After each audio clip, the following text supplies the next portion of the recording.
नमस्कार दोस्तों, स्वागत है आप सभी का आपके YouTube चैनल पर।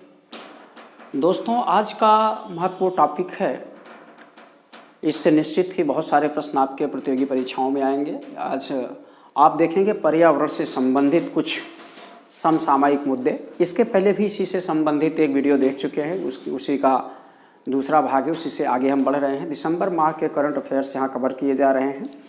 तो जैसे आप देख रहे हैं कि पहला प्रश्न यहाँ महत्वपूर्ण है कि ग्रीन चारकोल या हैकाथन क्या है ना। ग्रीन चारकोल हैकाथन पर्यावरण के अनुकूल एवं कार्बन उत्सर्जन में कमी लाने के उद्देश्य से एनटीपीसी के पूर्ण स्वामित्व वाली सहायक कंपनी एनवीवीएल या एनटीपीसी विद्युत व्यापार निगम लिमिटेड द्वारा हैकाथन प्रौद्योगिकी का शुभारंभ किया गया। अब यह प्रौद्योगिकी क्या है? यह कृषि अवशेषों को हरित चारकोल में परिवर्तित करने की प्रौद्योगिकी है ताकि कार्बन उत्सर्जन को कम किया जा सके। तो अगला पॉइंट आपके लिए महत्वपूर्ण है, एक रिपोर्ट है ग्लोबल वार्मिंग पर विश्व मौसम रिपोर्ट 2020। ग्लोबल वार्मिंग पर विश्व मौसम रिपोर्ट 2020। इसमें दो पॉइंट में ज़्यादा महत्वपूर्ण देख पा रहे हैं कि वर्ष 2020 में अभी तक 3 वर्षों में सबसे अधिक गर्म वर्ष देखा गया है, या आप ऐसे कहें कि 3 वर्षों में 2020 को अधिक गर्म माना गया है। और दशक की बात कर ली जाए तो अभी तक जितने भी दशक पीछे दिखे हैं उन समस्त दशकों में 2011 से लेकर 2021 तक का दशक सबसे गर्म होने की संभावना दिखाई पड़ रही। यहाँ से दोस्तों प्रश्न आपसे बन सकते हैं।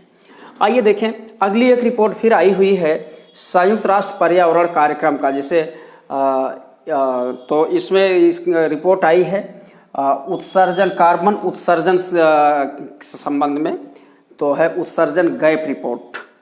अब इसमें भी कुछ बातें हैं जो काफ़ी चिंता का विषय है, जिसमें यदि इसी तरह से कार्बन उत्सर्जन, जिस तरह से कार्बन उत्सर्जन में वृद्धि हो रही है, कार्बन उत्सर्जन में निरंतर वृद्धि होती रहेगी तो सदी के अंत तक, ध्यान रखिएगा, सदी के अंत तक कार्बन उत्सर्जन में तो 3 डिग्री सेल्सियस तक तापमान बढ़ जाएगा। कार्बन उत्सर्जन नहीं, तापमान में वृद्धि 3 डिग्री सेल्सियस तक सदी के अंत में। सदी का अंत का प्राय है कि 21वीं सदी का अंत, ध्यान रखिएगा।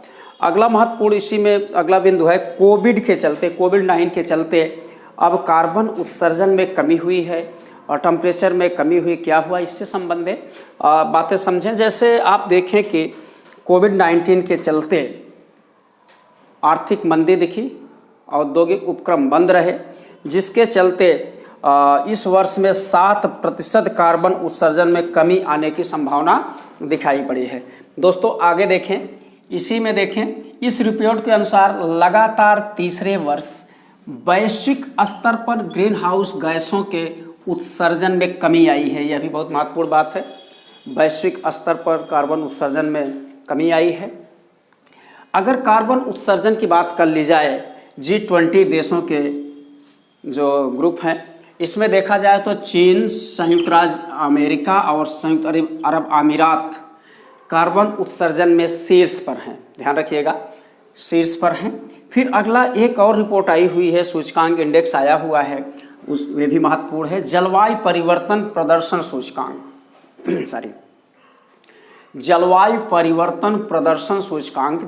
परिवर्तन प्रदर्शन सूचकांक में भारत का स्थान 2020 में, ध्यान रखिएगा, 2021 में इसका स्थान 10वां है, ध्यान रखिएगा, कितना स्थान है, 10वां है। और 2019-20 में इसका स्थान 9वां था। आप ऐसे भी कह सकते हैं कि 2019-20 में की अपेक्षा 2021 में 20-21 में जलवायु परिवर्तन सूचकांक में भारत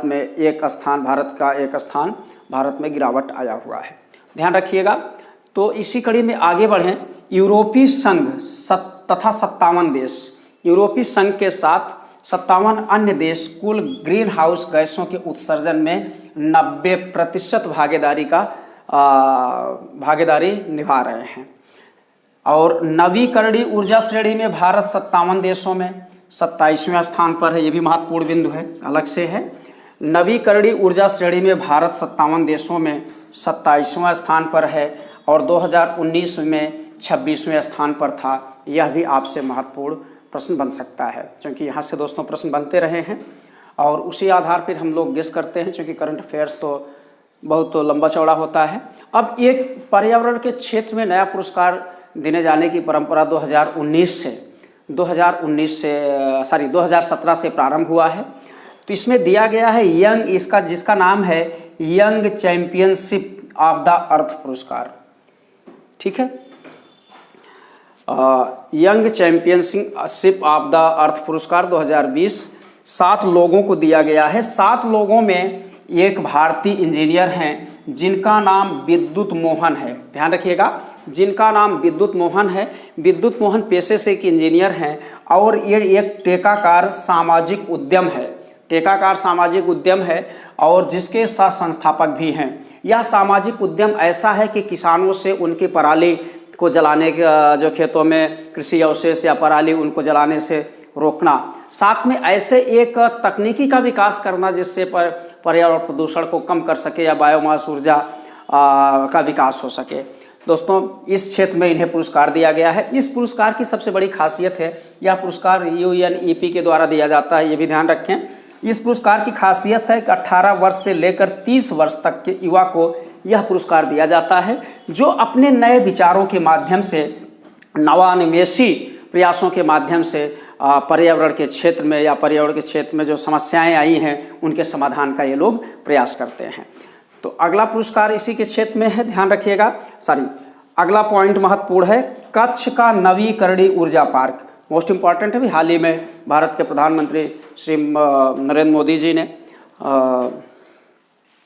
गुजरात के कच्छ ज़िले में खावड़ा गांव है, वहीं पर एक ऊर्जा पार्क बनाया है। यह ऊर्जा पार्क विश्व के बड़े ऊर्जा पार्कों में से एक है और इसका क्षेत्रफल है 72,600 हेक्टेयर में। ये सौर ऊर्जा एवं पवन ऊर्जा से संबंधित है। ध्यान रखिएगा, बंजर क्षेत्रों में इसका प्रयोग किया गया है।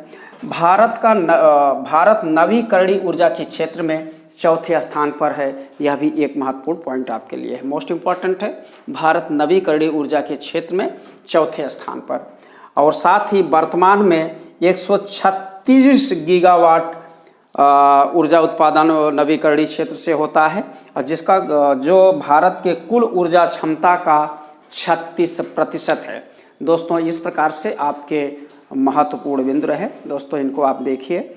यदि मेरा यह चैनल या वीडियो आपको पसंद आया हो तो प्लीज़ इसे लाइक, शेयर, सब्सक्राइब, कमेंट जरूर करें। तब तक के लिए नमस्कार, धन्यवाद।